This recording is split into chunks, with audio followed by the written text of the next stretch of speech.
नमस्कार साथियों, आप देख पा रहे हैं ग्राम सभा सियोटा के श्रद्धालु लोग आज घड़ियाल देवता की यात्रा कर रहे हैं। घंटा कर्ण घड़ियाल देवता जंगल के बीचों बीच खड़ी पगडंडी, बहुत ही चढ़ाई है यहाँ पे और पैदल चलना काफ़ी मुश्किल, लेकिन दिलों में श्रद्धा का भाव इस मुश्किल रास्ते को भी आसान कर रहा है।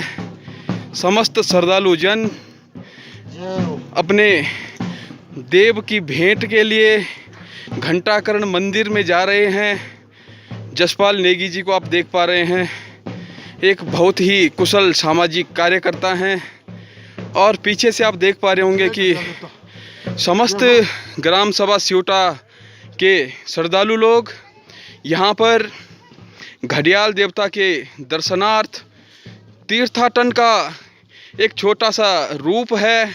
इस यात्रा में काफ़ी शानदार दृश्य, हरा भरा जंगल और जंगल के बीचों बीच ये पगडंडी आप देख पा रहे होंगे कैमरे के माध्यम से। ये हरा भरा जंगल है और इस जंगल के बीचों बीच ये पगडंडी का रास्ता जो काफ़ी चढ़ाई है इस रास्ते में और काफ़ी मुश्किल होता है इस प्रकार के रास्तों पे पैदल चलना, लेकिन श्रद्धावान हृदयों में असंभव कुछ भी नहीं है। और यदि हृदय में श्रद्धा हो और मन में पवित्रता हो तो भगवान हमसे दूर नहीं। और ये तो सिर्फ एक दृश्य है, सिर्फ एक श्रद्धा है, एक विश्वास है, एक निष्ठा है और यही इंसानियत मानवीय मूल्यों की प्रतिष्ठा को बढ़ाने वाला कार्य है।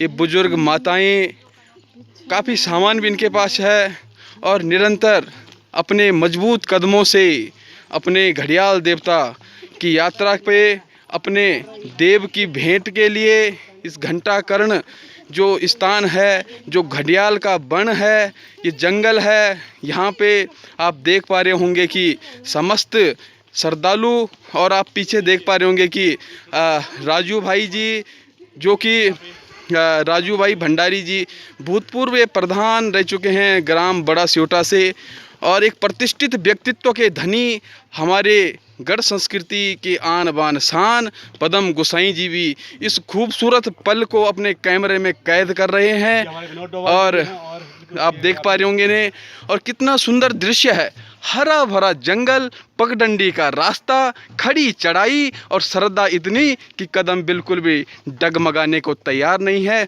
मजबूती के साथ सब आगे बढ़ते हुए बेहतरीन दृश्य।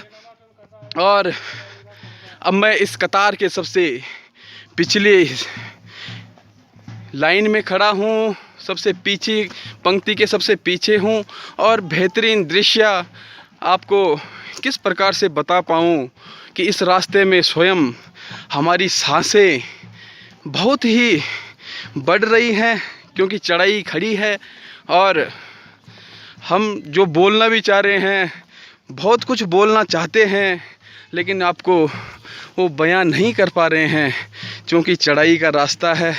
फिर भी कुछ मेहनत करके हम इन खूबसूरत पलों को, खूबसूरत लम्हों को, प्रकृति के इस खूबसूरत नज़ारे को और श्रद्धावान व्यक्तियों के श्रद्धालु हृदयों को आपके सामने दिखाने का प्रयास कर रहे हैं।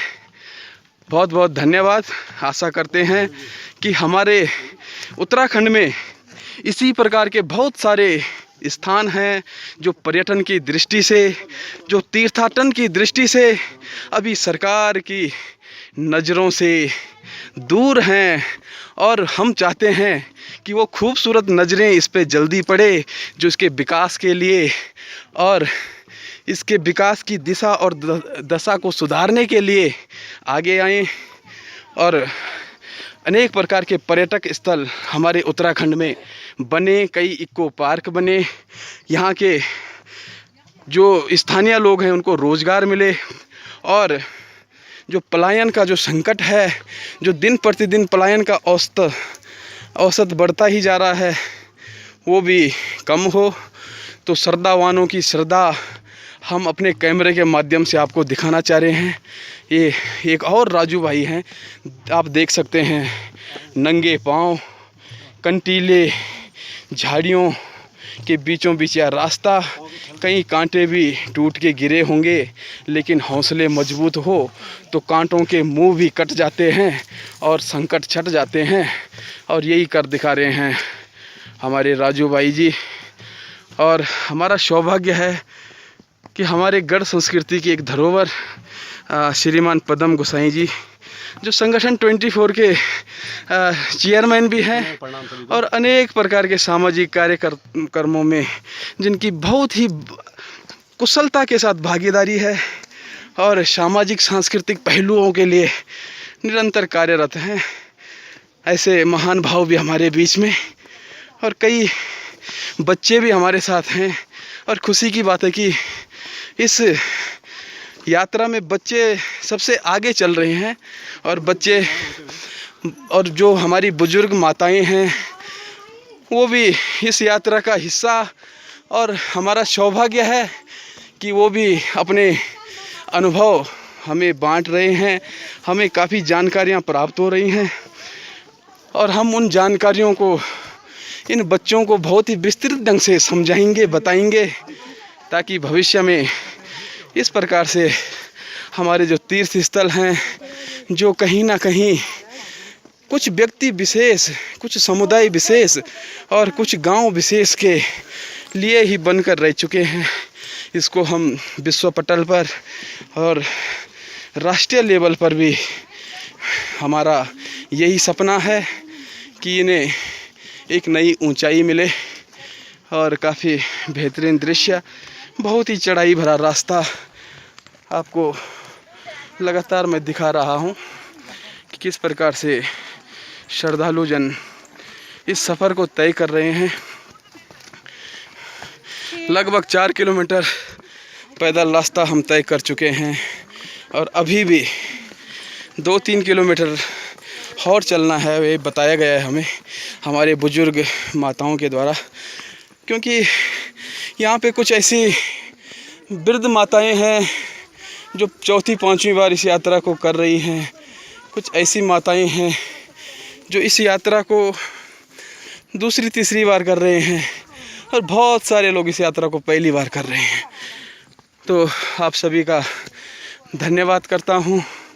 आप इसे अधिक से अधिक शेयर करें ताकि हमारी सरकार जो नींद में है वो जागे, और घंटाकर्ण जैसे अनेक प्रकार के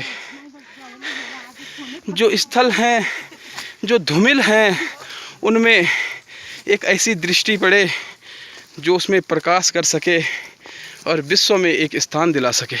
तो साथियों, घने जंगल के बीचों बीच खड़ी पगडंडी पे आपने ये दुर्लभ यात्रा देखी है, और तस्वीर में आप ये भीम की मूर्ति देख रहे हैं। भीम की मूर्ति के बगल में ही भीम चूल्हा है, जहाँ पे भीम पांडवों के लिए भोजन बनाया करते थे। मंदिर का अब जीर्णोद्धार हो चुका है, और जीर्णोद्धार के बाद मंदिर किस प्रकार से दिखता है, वहाँ पे पूजा अर्चना किस प्रकार से होती है, हम आपको आगे दिखाएंगे। तब तक चैनल को सब्सक्राइब कीजिए। नमस्कार।